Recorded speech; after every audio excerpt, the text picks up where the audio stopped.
Amazina yanje nitwa Pastori Perez Ndokubwayo, umwungere w'ishengero rya Baptiste Ngozi.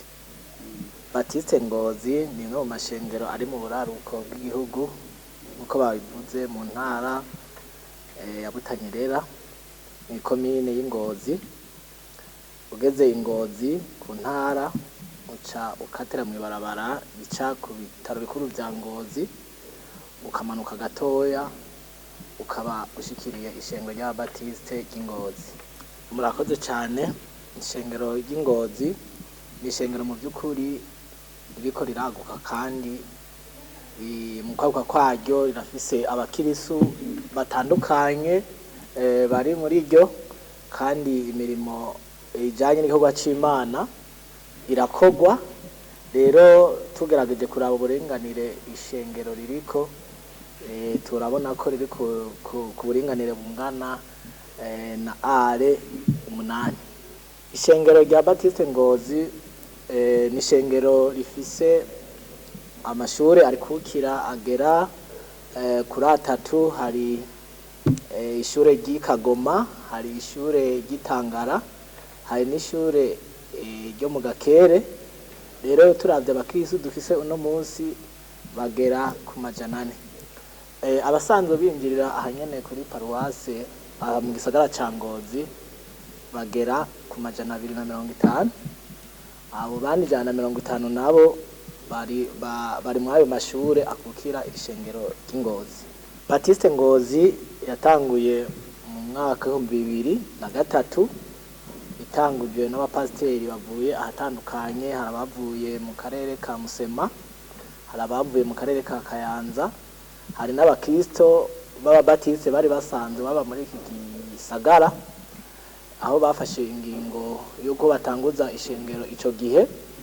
Mu bisanzwe ntibyaboroheye, baciye batangura basaba aho bashoboye kuba barakorera mu mashure. Ico gihe byari bisa n'ivyemewe, mugabo baratinze baragura ikibanza kirubakwamwo urushengero. Urwo rushengero nibwo iriko irakoreramwo uno munsi ishengero rya Baptiste. Iri shengero twebwe mu by'ukuri twaritanguje, hatanguye gukorera umwungere yitwa Oswald, hama arakora muri Baptiste. Hari indinganizo ihari yuko umwungere akorera aho arungitswe n'ababa bamurongoye ku rwego rw'akarere, hamwe bafatikanije n'urwego rukuru rwa imbere. Rero nahaje muri iyo ntumbero kugira ngo nkorere mu ngata umwungere yari ahari, kugira ngo dushobore kubandanya imirimo y'Imana. Rero ndahamaze, nahashitse mu kwezi kwa 4 kwa gatandatu itariki 16 mu mwaka wa 2024 niho natanguye gukorera kuri iryo shengero kugeza ino saha. Novuga ko impinduka imaze kuhaba kuva tuhashitse gukorera kuri iryo shengero. Twahagishitse hari abakristo bo bashika nk'150, mugabo kugera ino saha turamaze gukora imibatizo igera kuri 5. Rero niho twashoboye gushikira igitigiri c'abakristo bagera ku 225 bahari, ariko bagiye ko hariho n'abandi kubera amabanga amashengero yo mu gisagara. Urahura abakristo bari mu ishengero baca bafatirwa n'andi mabanga mu bisagara bitandukanye, bagaca bagenda, ariko kandi n'umugisha. Rero nico gituma arabo babwirizwa kurenga, ariko gusa baca baja mu bindi bikorwa mu zindi ntara zitandukanye. Hama ukijanye n'ubuzima bw'abakristo, twahageze ku ishengero hari mu by'ukuri ibikorwa tubwirizwa gukora. Twarahageze, amashengero yo mu gisagara arakunda ahantu hari umuziki, twihutira cyane kurondera ibicorangisho by'umuziki. Twahageze hari ibikorwa biriko birakorwa kugira ishengero ribe rifise amazu y'ubwiherero ameze neza. Twashikiye muri ibyo bikorwa kugeza ino saha, ubwiherero bumeze neza cyane. Twahageze kandi inzu yo kwakira abakozi b'Imana ihari kugeza ino saha. Muri icyo kiringo tuhamaze, twatanguye twaraturije amatafari tuzokubakisha inzu yo kwakira abakozi b'Imana, hamwe no kurondera amabiro atandukanye y'ibikorwa rimwe na rimwe biba biriko birarangurirwa ku ishengero ry'Imana. Mu bisanzwe ishengero ry'Ingozi novuga n'ishengero rikunda ibikorwa. Aho novuga ko igituma babikunda twafashe akanya ko kubigisha akamaro ko gukorera Imana, tubigisha ko tubwirizwa gukunda ishengero. Iyo ikintu rero gikunda hari ibimenyetso byerekana ko ukunda ico kintu. Rero abakristo bafashe ingingo yo gukunda ishengero ryabo mu kurikorera. Ati ibyo bikorwa bigenda gute? Iyo tuyumviriye igikorwa twokora mu gisagara n'ibyo bagira ibikorwa byinshi, bama biruka muri bijya afise ubuzi butandukanye, umwe wese arafata ingingo ati kuri igikorwa kimenyeshejwe nk'umukristo wo mu ishengero ry'Ingozi numva noterera mu mugisha Imana yampaye. Nivyo mudusanze hano ku gikorwa cacu c'Imana hano ku ishengero rya Baptiste Ngozi, turafise nivyo ibindi bikorwa tugenda dukora kuko ijambo ry'Imana riratubwira yuko tubwirizwa kuba akarorero. Hejuru yo kuba ndumukozi w'Imana w'umwungere mu ishengero rya Baptiste Ngozi, nasanzwe nkora ibindi bikorwa abandi bakora byo kurima no korora. Hanyuma mu buzima bwa misi yose ndakora igikorwa cyo kurerera Uburundi n'igihugu kugira ngo noneho abantu bamenye gusoma ijambo ry'Imana. Ubundi yo ndi muri ico gikorwa biranyohera gushikira urwaruka kugira ngo nabo bamenye ubutumwa bwiza. Igikorwa c'Imana, ijambo ry'Imana riratubwira ko tubwirizwa kuba akarorero. Kugira ishengero ritera imbere harakenerwa ibintu bitari bike. Iyo turi mu ishengero hariho iby'ishengero riba risaba umukristo arasabwa gutanga igira 10 kugira ngo noneho umugoro w'Imana habe ibikwiye, dushe kwakira abashitsi, dushe gufasha imfuvye n'abapfakazi, dushobore kurangura imigambi itandukanye y'ishengero. Ibyo umukristo arabisabwa. Umukristo arasabwa gutanga amashikano. Ibyo pasiteri nawe arabisabwa. Pasiteri nawe arasabwa gutanga igira 10. Pasiteri nawe arasabwa gushigikira ibikorwa by'iterambere biba biriko birakorwa mu ishengero. Iyo rero atashoboye kuronka igikorwa akora ngo aronke bwa buryo hakagera ico gukora, ntibikunde ko abera akarorera abandi, hariho abashobora gufatira aho nyene bikarangira igikorwa bari gukora cyo guteza imbere ishengero batagikoze. Ni mwiyo ntumbero rero iyo tuvuye ku murimo w'Imana turakora kugira ngo turonke natwe ico guzana mu nzu y'Imana, kugira ngo biboneke ko na pasiteri nawe ari umwe mu bashaka kwishengero ritera imbere. Kandi ijambo ry'Imana riratubwira ngo nitwamara kwitwarika cy'ubwami bw'Imana no kugororoka kwayo ibindi byose tuzobironka. Rero iyo dutanze tukongera tugakora duherekezwa n'imigisha y'Imana.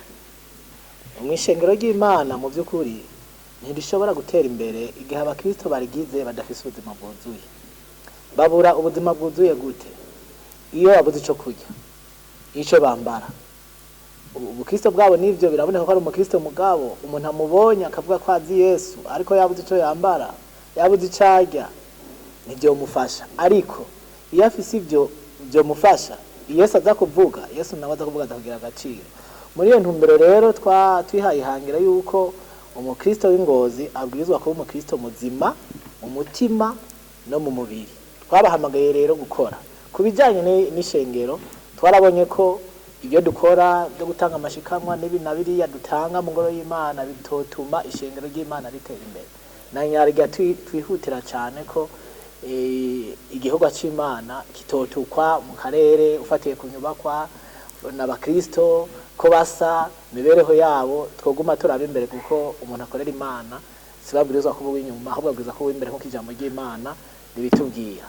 Rero ishengero riroroye inka, kandi turafise n'umugambi wo kugura impene zo guha abakristo borore n'ibindi bitungwa bitandukanye bito bito, mu ntumbero yuko umukristo ashobora kuronka umwavu kugira ngo ashe kurima, ashe kwimbura, niyamara kwimbura cagihe cacu muri Baptiste dutanga ivyimburwa, ashe kuronka ivyimburwa zana mu ngoro y'Imana.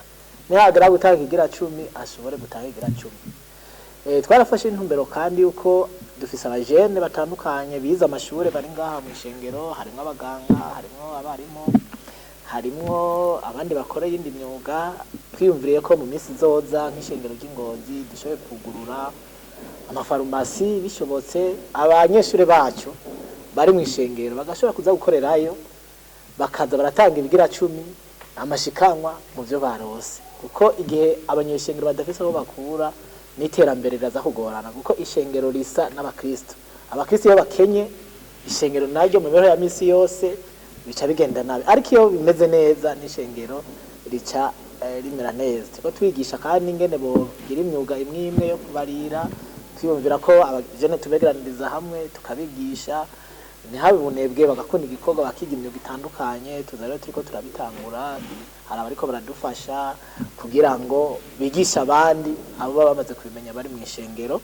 Kandi twarasabye ishengero ko hariho abakristo bari mu migwi itandukanye misanzwe abakristo, hari abamaze biboneka ko bamaze gutera imbere, hari n'abandi biboneka yuko bataratera imbere, bisabwa ko bazamurwa n'abandi.